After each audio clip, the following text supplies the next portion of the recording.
Hello, beautiful people. It's Victor Isibo Reviews once again.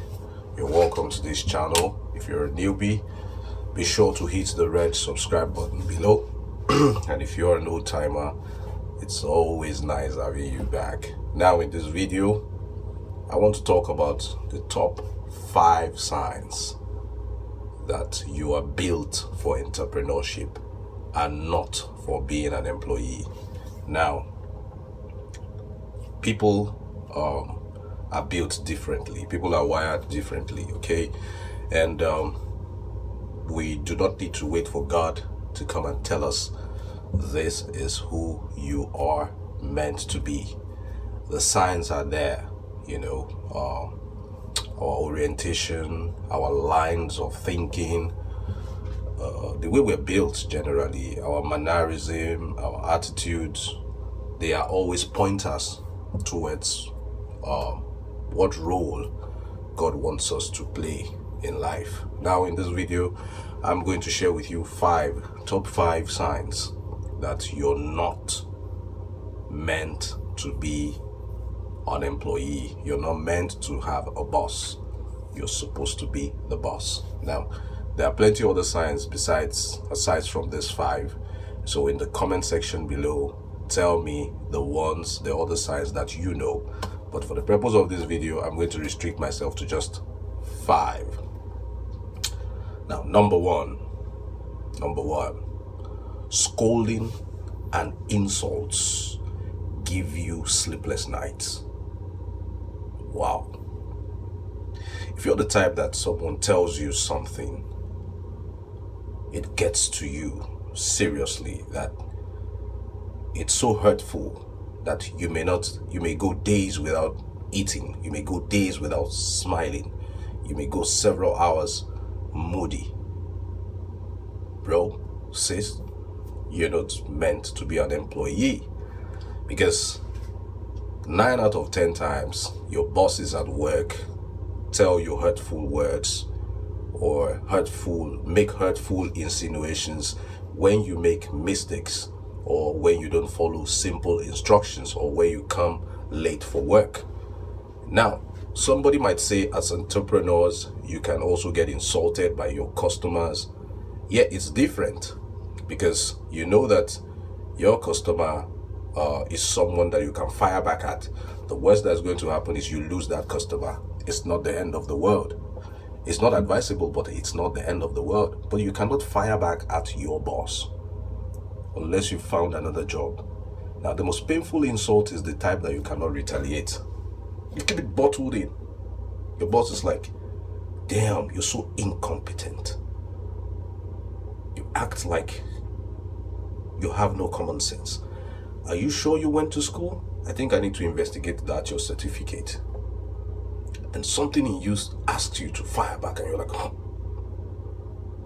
You bottle it up because you just thought about your wife, you thought about your kids, you thought about your house rent, you thought about school fees, you thought about feeding. So you bottle it up. And when you bottle things up, they almost mess up your system. So that's a top sign. You want to be in charge, you want to be the one who calls the shots, and you don't take kindly to scolding and insults. You are meant to be a boss and not to be under someone. So if you're under someone, now start making plans to be your own boss. Reason number 2, sign number 2 that you're not meant to be an employee is you are adventurous. You are adventurous. You get bored easily. You don't like monotony. You don't like doing the same thing over and over and over and over again. You like to try new things. Okay? Most people do the same thing in their paid job as employees for several years. They sit at a desk doing the same thing. It's either you're processing receipts, it's either you're writing down addresses, it's either or maybe you're taking orders, or maybe you're doing just one thing, and you do it throughout your career. Nothing new. It's just monotonous. Day in, day out, you do it. But If you're the type who likes to explore, you like to do a bit of accounting, you like to do a bit of engineering, you like to do a bit of marketing, you like to do a bit of everything,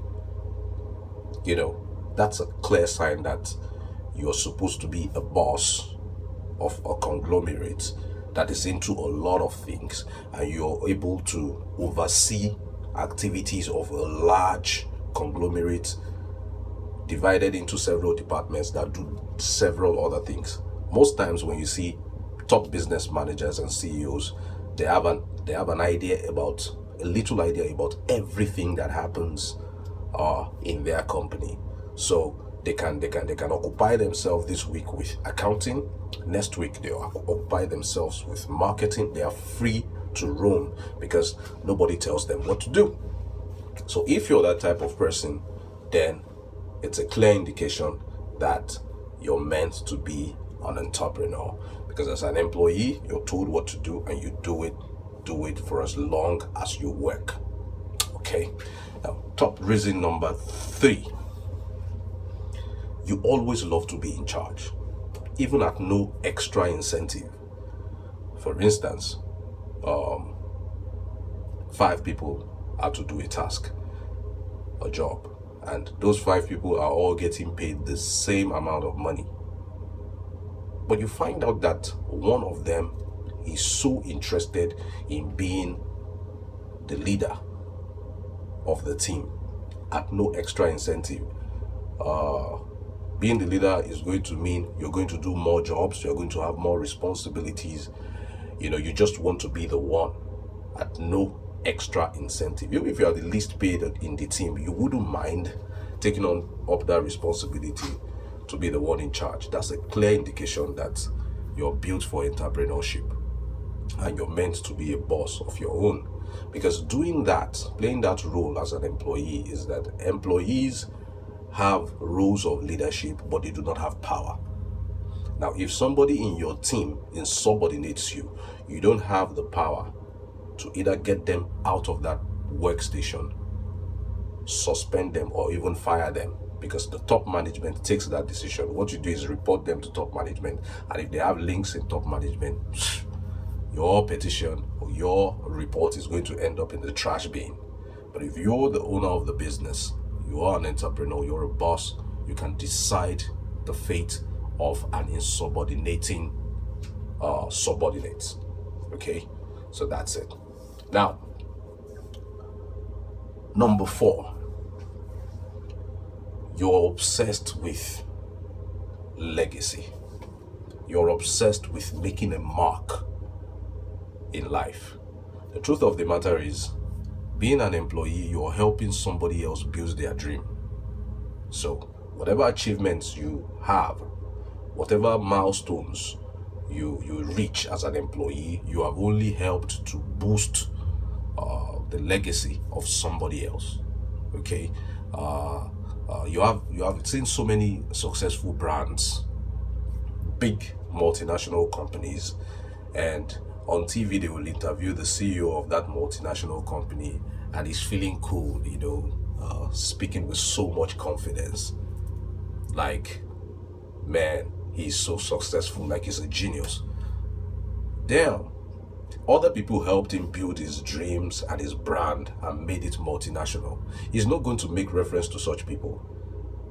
That CEO feeling cool on TV and giving you motivational talks, on Monday morning is on his bed sleeping, while you see young, able-bodied men and women rushing to that his place of work to make things happen. But he takes all the glory. Those people 10 years time working for him would be forgotten, but his name would remain in the history books as a great achiever.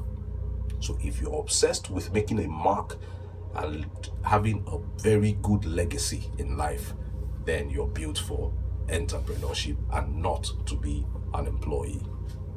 Now, number 5, if you want to be super rich, if you feel it in your bones, in your blood, that you need to be rich, then you're meant for entrepreneurship. The truth of the matter is, as an employee, Your boss is not going to pay you enough for you to be financially free, because financial freedom means you stop working for him. He doesn't want that to happen. He wants to keep his best hands. So he's going to pay you from paycheck to paycheck. Most likely pay you something that before the month runs out, you're broke, so that your motivation to work next month would be very high. Okay, so your boss is not stupid. He's not going to pay you enough money for you to be financially free. He needs to keep the company running. The company needs to make money. The company's goal is not to satisfy the employees, it's to make more money for himself, for his family, for his children. Okay, so if you are obsessed about being rich, then you have to go out there, start up something for yourself, and start building and scaling up gradually. Okay, on the Forbes list of the richest men in the world, you will be hard pressed to find an employee there. You find top entrepreneurs, top business people, top investors. They are the ones that make the Forbes richest men list. Now, that's the top 5 reasons for you to believe that you're not built for being an employee. You're not meant to be working for someone. You're meant to be working for yourself. Now, let me see what you feel about this video, and give me your own reasons, your own signs that shows you that you're not meant to be an employee in the comment section below. Comment, share, like, and don't forget to subscribe. Till I see you next time, this is Victor Isibo Reviews. Bye.